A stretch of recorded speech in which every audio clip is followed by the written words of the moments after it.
Jangan lupa subscribe Pariwisata Desa.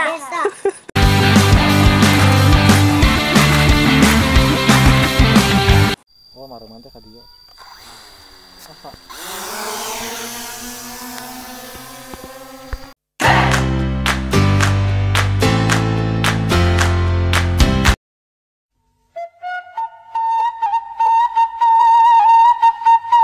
Sejarah Desa Andamui, Kecamatan Ciwaru, Kabupaten Kuningan, Jawa Barat. Berdirinya Desa Andamui tidak bisa dilepaskan dari keberadaan dan perkembangan Desa Luragung sebagai sebuah wilayah yang sudah ramai dan berpengaruh dari semenjak zaman kerajaan kuno dulu. Desa Luragung terus berkembang dalam berbagai macam aspek kehidupan sosial masyarakatnya dari waktu ke waktu, dan ketika sektor ekonomi semakin maju, jumlah penduduk semakin bertambah dan kebutuhan hidup semakin meningkat, timbul permasalahan kependudukan terkait dengan keadaan lahan dan jumlah penduduk yang semakin padat.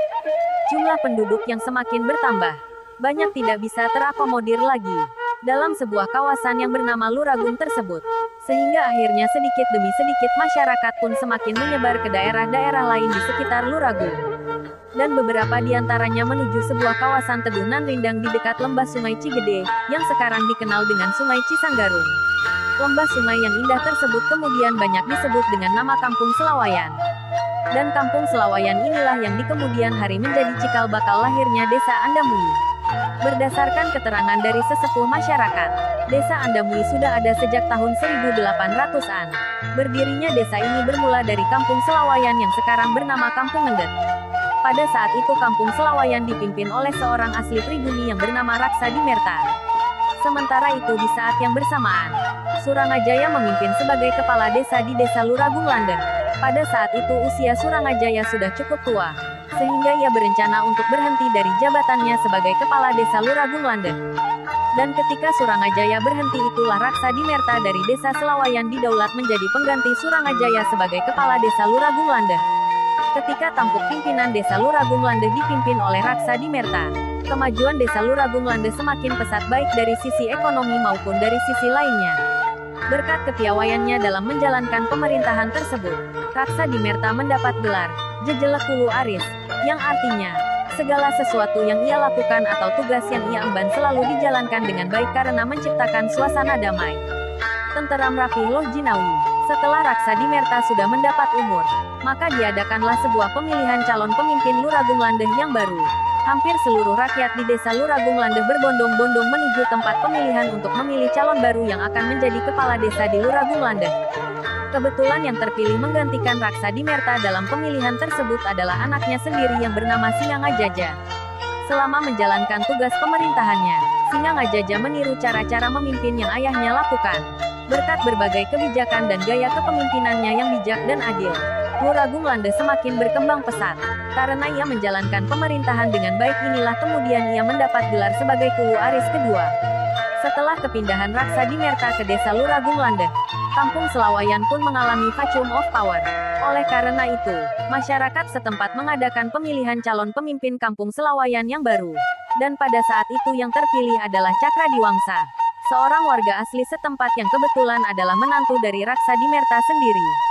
Pada masa kepemimpinan Cakradiwangsa, Selawayan sudah berkembang dan semakin banyak memiliki penduduk. Oleh karena itu, pada sekitar tahun 1800-an Masehi letak pemerintahan dipindahkan ke arah timur Selawayan, di sekitar lembah Sungai Cijurei. Di tempat yang subur inilah Cakradiwangsa mulai menjalankan pemerintahannya. Ketika pusat pemerintahan berpindah ke lembah Cijurei, banyak masyarakat Selawayan yang pindah menuju wilayah tersebut. Cakradiwangsa memerintahkan rakyatnya yang berpindah ke lembah Cijurei untuk membangun rumah-rumah.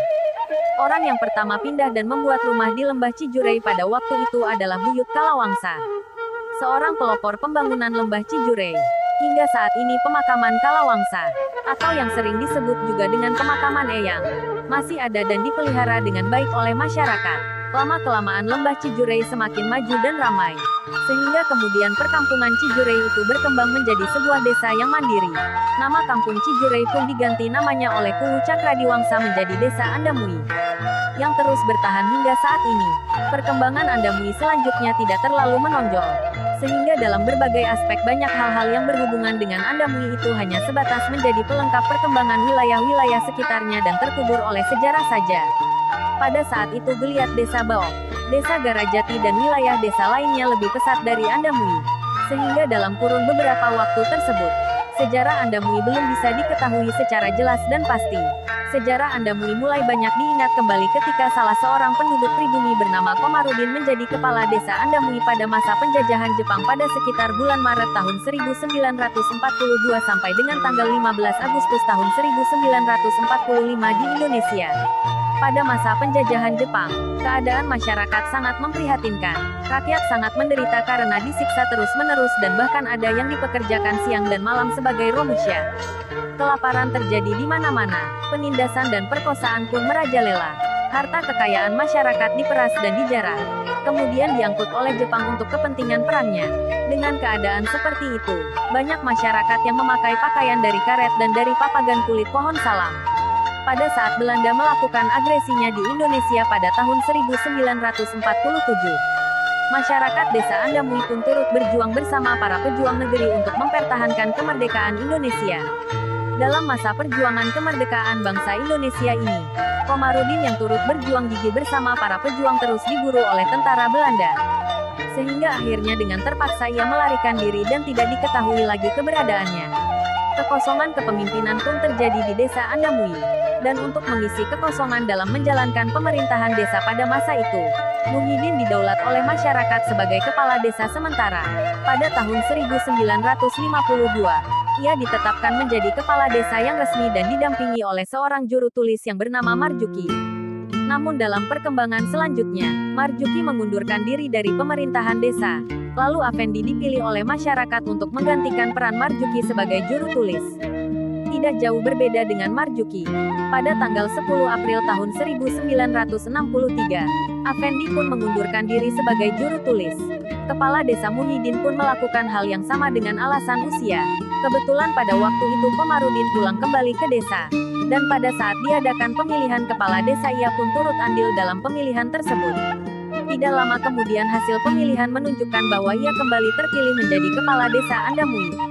Dalam masa-masa selanjutnya, desa Andamui terus berkembang di bawah kepemimpinan para kepala desa terpilih untuk senantiasa menyongsong zaman yang semakin maju.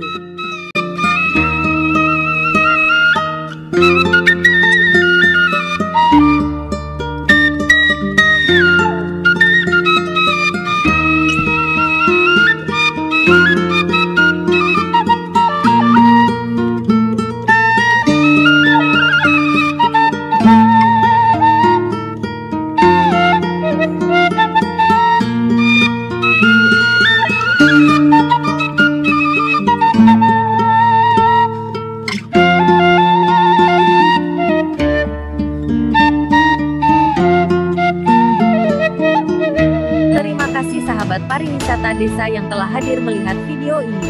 Terima kasih yang sudah subscribe, dan bagi yang belum, alangkah baiknya like, komen, nyalakan lonceng notifikasinya, dan subscribe channel pariwisata desa. Terima kasih.